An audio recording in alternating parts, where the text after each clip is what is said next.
জুবিনদাৰ এই শৈশৱ কটোৱা জেগাৰ পৰা কৈছোঁ আটাইতকৈ বেছি ৰাজনীতি অসমৰ মুখ্যমন্ত্ৰী হিমন্ত বিশ্ব শৰ্মা ডাঙৰীয়াই কৰিছে প্ৰথম দিনটোৰ পৰা জুবিনদাৰ মহাপ্ৰয়াণৰ দিনটোৰ পৰা নকৰিব লগা বহুত কাম কৰিছে যিবোৰ কথা আমি এতিয়াও কোৱা নাই আমি ন্যায় বিচাৰিছোঁ কাৰণ তেওঁ কি কৰিলে কি নাই এটা এটাকৈ ক'ম আমি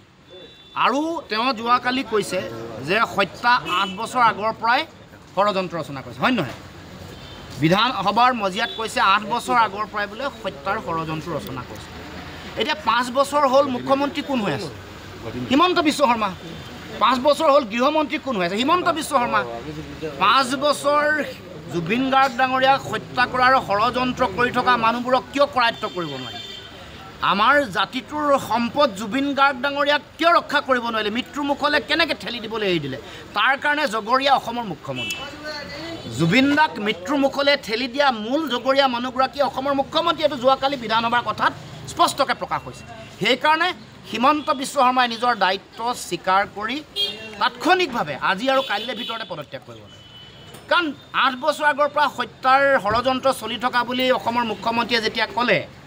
5 বছৰ যদি মুখ্যমন্ত্ৰী হৈ আছে গৃহমন্ত্ৰী হৈ আছে সকলো কথা জানে ইণ্টেলিজেন্স আছে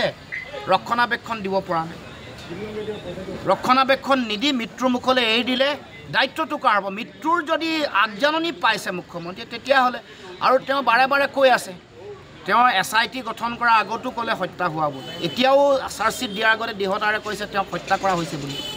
এই কথা বতৰাবোৰ বাৰে বাৰে কৈ থকাৰ পিছত আমি দুদিনমানৰ আগত সুধিছিলোঁ যে আপুনি জনাকে হত্যা হৈছে নেকি তেওঁ কালি তাতকৈ আগলৈ গৈ ক'লে যে 8 বছৰ আগৰ পৰা হত্যাৰ ষড়যন্ত্ৰ ৰচনা কৰা হৈছে তাৰমানে আপুনি চব জানে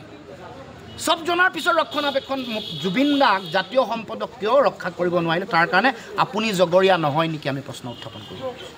যিকোনো খবৰৰ বাবে যোগাযোগ কৰক 7099017330 লগতে 7099017110 নম্বৰত